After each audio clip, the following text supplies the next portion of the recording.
How are you, dear students? Welcome to my channel, Math with Vakas. Students, lecture number 45 है. Decide whether or not each of the following statements is true or not. When x minus 3 is a factor of 2x cubed minus 6x square minus 5x plus 15.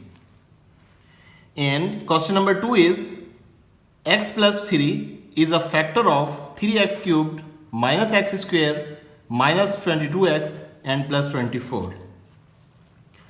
तो students यहाँ पर first of all हमें ये करना है कि हम इसका सॉल्यूशन करेंगे. This is the polynomial expression with variable x. This is a polynomial expression with variable x is equal to 2x cubed minus 6x square minus 5x and positive 15. As x minus 3 is a factor of 2x cube. तो students first of all आपने क्या करना है कि x minus 3 को हमने रख देना है 0 के इक्वल, और जब हम 3 को right side of the equation पर शिफ्ट करेंगे तो हमारे पास जो x की वैल्यू आएगी वो आएगी पॉजिटिव 3. तो स्टूडेंट्स इस पॉजिटिव 3 को जो है वो आप ऊपर जो गिवन एक्सप्रेशन है उसमें पुट करेंगे. तो आपके पास जो गिवन एक्सप्रेशन है पॉलिनोमियल वो आपके पास गिवन है p. यहाँ x की जगह पर हम 3 पुट कर देंगे is equal to and 2 as it is आ जाएगा, और x क्यूब की जगह पर हम 2 का जो है वो क्यूब यहाँ लिखेंगे, सॉरी 3 का क्यूब लिखेंगे because the value of x is equal to 3. इसी तरह से students minus 6 as it is आ जाएगा और x की जगह पर हमें 3 पुट करना है एंड इसके ऊपर जो है वो स्क्वायर एज इट इज आ जाएगा एंड माइनस 5 आपके पास एज इट इज, और x की जगह पर हमें 3 पुट करना है. इसी तरह से स्टूडेंट्स जो 15 है वो एज इट इज आ जाएगा. अब स्टूडेंट्स p3 हम फाइंड करने जा रहे हैं इज इक्वल टू 3 का जो क्यूब है स्टूडेंट्स वो आपको पता है कि अगर हम 3 के ऊपर क्यूब की बात करते हैं तो डेफिनेटली 3 का क्यूब जो है वो हम 3 टाइम्स उसको लिखेंगे. 3 cube is equal to 3 times 3 times 3. So 3 3 the 9, 9 3 the 27. So students हम जो यहाँ आंसर हमारे पास आएगा 27 आएगा, और 27 को जब हम 2 से मल्टीप्लाई करेंगे तो ये हमारे पास आ जाएगा 54.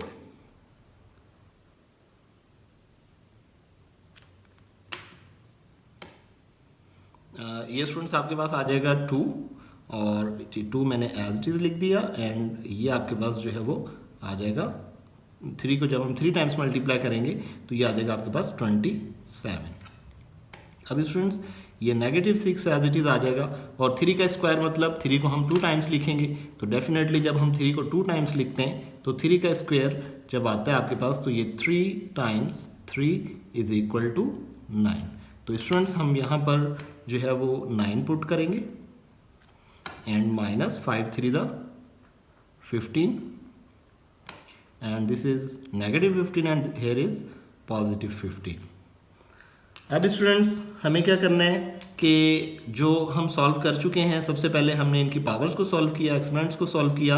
अब हम बेस को आपस में मल्टीप्लाई करेंगे. 27 को जब हम 2 से मल्टीप्लाई करेंगे तो ये आ जाएगा positive 54 and here 6 9 the 54, here is negative 54, और ये आपके पास स्टूडेंट्स नेगेटिव 15 है और आगे आपके पास पॉजिटिव 15 है. तो स्टूडेंट्स ये आपके पास जो है वो p3 जो है वो एज इट इज चलता हुआ आएगा इज इक्वल टू. अब स्टूडेंट्स यहाँ ये देखना है कि positive 54 and negative 54 will be cancel out and positive 15 और negative 15 will be cancel out. So the answer will be p3 is equal to 0. So students this is the answer. यहाँ question पूछा गया था कि whether the statement is true or not if x minus 3 is a factor of 2x³ minus 6x² minus 5x plus 15। तो students अगर तो answer आपके पास zero आ जाता है, अगर तो आंसर आपके पास जीरो आ जाता है तो हम लिखेंगे इसका जो फाइनल स्टेटमेंट के बारे में जब हम बात करेंगे, the reminder is zero shows that x minus 3 is a factor of given expression so that the statement is true। तो स्टूडेंट्स ये आपके पास जो है वो फाइनल इसका आंसर आ जाएगा। इसी तरह से स्टूडेंट हमारा नेक्स्ट क्वेश्चन है x plus 3 is a factor of 3x³ minus x² minus 22x plus 24, then decide this statement is true or false। तो स्टूडेंट्स हमें सेम मेथड यहाँ भी अप्लाई करना है। फर्स्ट ऑफ ऑल हमने क्या करना है कि this is a polynomial expression with variable x is equal to, ये स्टूडेंट्स आपके पास आ जाएगा is equal to 3x³ minus x² minus 22x and plus 24। As हम यहां बात करेंगे कि x प्लस 3 जो है इसका फैक्टर है या नहीं है, तो स्टूडेंट्स फर्स्ट ऑफ ऑल हम यहां करेंगे as x plus 3 is equal to 0। तो स्टूडेंट्स जब आप 0 को जो है वो 3 को सॉरी जब आप राइट साइड पर शिफ्ट करेंगे तो आपके पास जो आंसर आ जाएगा x की जो वैल्यू आ जाएगी वो आ जाएगी -3। तो स्टूडेंट्स अब हमने क्या करना है, जो पॉलिनोमियल ऊपर एक्सप्रेशन हमें गिवन है यहां पर ये आ जाएगी p और x की जगह पर हम डेफिनेटली जो है वो -3 पुट कर देंगे और is equal to 3 as it is आ जाएगा और यहाँ जो है वो x³ एज इट इज आ जाएगा और x की जो वैल्यू है वो -3 हम यहाँ पुट कर देंगे एंड माइनस जो है वो एक्सप्रेशन में एज इट इज आ जाएगी और यहाँ चूंकि स्क्वायर है तो हम यहाँ -3 पुट कर देंगे। इसी तरह से स्टूडेंट्स -22 और x की वैल्यू जो है वो एज इट इज आ जाएगी आपके पास -3 और ये +24 एज इट इज आ जाएगा। तो अब स्टूडेंट्स हमने क्या करना है, p -3 हम एज इट इज यहां लिखेंगे। अब -3 को 3 टाइम्स लेना है। -3 को जब आप 3 टाइम्स लेंगे तो फॉर एग्जांपल यहां मैं -3 ले लेता हूं और हमने क्या करना है कि मैं बल्कि इसको यहां सॉल्व कर लेता हूं। -3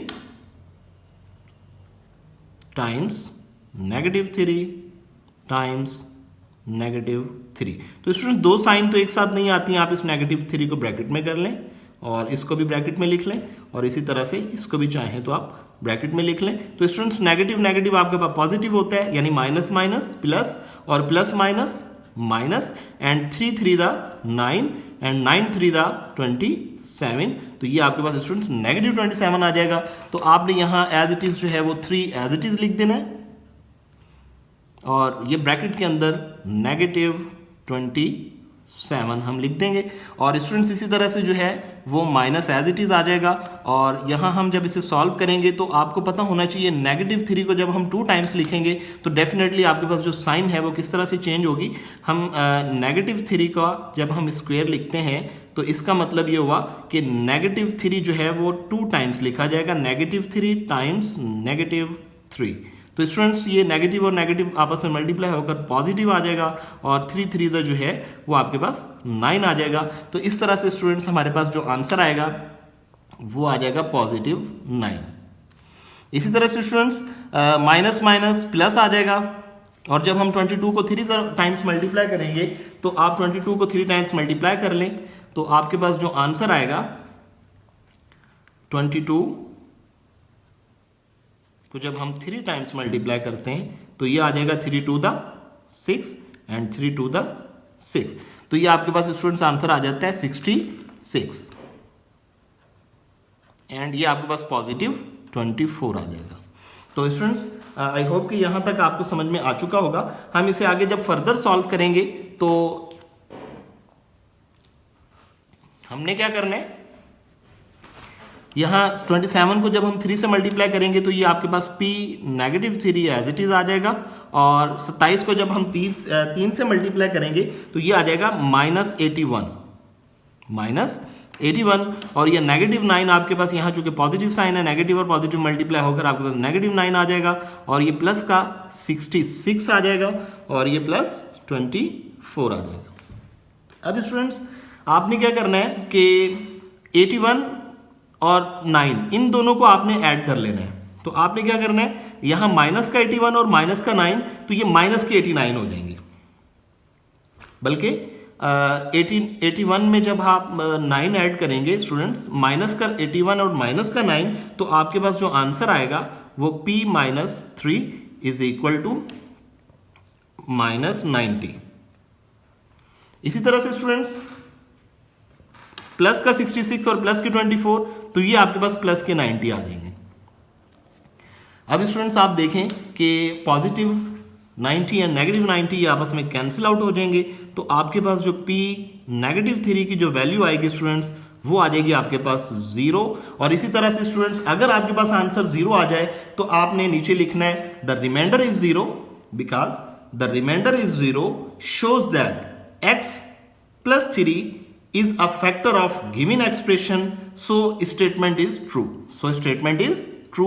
तो स्टूडेंट्स ये आपके पास कॉन्सेप्ट था कि बताना होता है कि स्टेटमेंट आपके पास ट्रू है या फॉल्स है। तो आई होप कि ये आपको समझ में आ चुका होगा। तो मैं अगेन स्टूडेंट्स इसे रिपीट कर देता हूं। If reminder is 0,